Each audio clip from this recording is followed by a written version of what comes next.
6 in 2 weeks. All right, our beautiful patient who's 65 years old is about 2 months out from her facelift, and we're sitting here looking at the OVO 360-degree photos. Share with us, what were your thoughts, hopes, and aspirations as you moved into this, and do you feel like it has achieved them? My thoughts, my hopes were that I didn't have the gobbler, as somebody pointed out to me years ago, that, oh, look at that person with the gobbler. So that's all I ever focused on was my neck. And so my hope was to tighten up my neck so that I wasn't somebody with the gobbler. And as you can see, that was achieved. Outstanding. So we've been measuring, we have a paper that we're working on looking at people's before and after results. And this is what we call the cervical mental angle. So cervical is neck, mental is the jawline. Okay. And so if you draw a line from here to here, the angle was probably about 160 degree angle. Does that make sense? Yeah, so okay. A straight line would be 180 degrees. Right, okay. And now, if you look at your cervical mental angle, where you come up here and draw it here, it's almost 90 degrees. It's perfection. You're perfection. The other thing that I'm very excited about, and we are seeing more and more, is what I like to call the reverse OG view. And we never saw this view before because we weren't taking a 360-degree picture. Remember when we had you stand for the pictures? It was the one from the front, one from the oblique, and then one from the side. And those are the standard pictures that all the doctors are showing at the big plastic surgery meetings and when you go on social media. Nobody was ever looking at this view. Right. And I call this the reverse OG, or if you really thought about it, it's kind of a posterior oblique view. Okay. But there's a whole nother angle that we're seeing, and if you draw a line here in this area underneath your jawline, nobody had ever described it before. And I went and searched the literature and came up with this one word that addresses the submandible.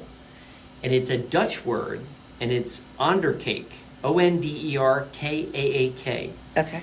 And so we have a paper coming out very soon describing the OnderKaak angle. And you can see right here, and this is no view that you would ever see or look at yourself, but other people see would. This view all the time. Yeah. And I mean, if you looked at these two pictures, now I know we just said as we started this that you were 65, and so let's say that you're 65 here. How old would you say your current picture is? You're not really looking at yourself because you can't see any identifiable parts of you. You can't see your eyes. That would look like somebody in their 40s to me if I saw that and did not know that was me by the firmness of everything. Easily. Yes. Easily. So that's a 20-year plus turn back the clock. Okay. So I can date 45-year-old men. There you go. That's up to me.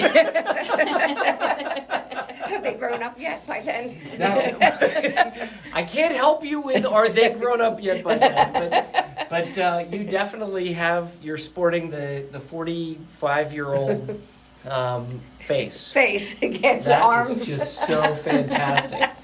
Well, it's from the face comes that inner strength and that inner person. And when you came in here, you carried yourself as a 40-year-old.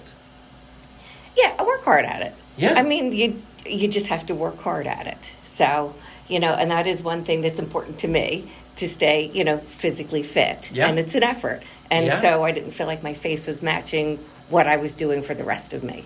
And we hear this time and time again that people come in and I say, well, what is it? How can I help you? And people say, I just want to be me. Yeah. I see the person in me, but other people don't see it. Right. Yeah, what I feel like on the inside doesn't match what I'm seeing on the outside. How about now? It does. Yeah.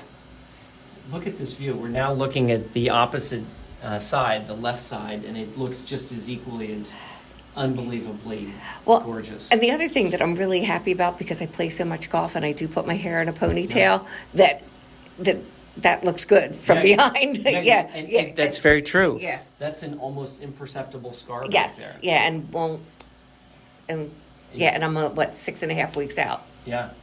And then here's that lateral view. Again, just looking so beautiful. And the other thing I have noticed, where you had to do stitches in my chin because I had a big scar there from before, that scar looks better than it did before.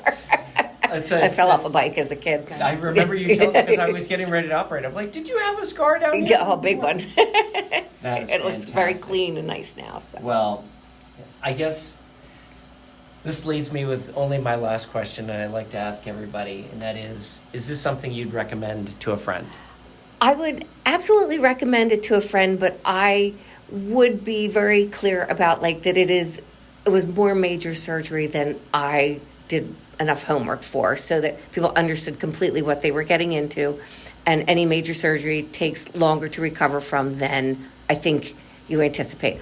I expected to look like I was in a bar fight, which I did not, but some of the tightness and whatever that has surprised me a little bit, but each day it will get a little bit better and a little bit better, and Absolutely. Yeah. I liked how you said you thought you were going to look like you were in a bar fight. That's pretty good. But then you didn't. I did not. Actually, I had tiny little bruise on my cheek, on the one side of my cheek, not the other. Yeah. And then just a little bit in my décolleté. Yeah. Yeah. Well, Well, I don't have much. Thank you so much for sharing your journey, and other people who tune in to listen to this, they appreciate you being so open and sharing with your story. Okay. My pleasure.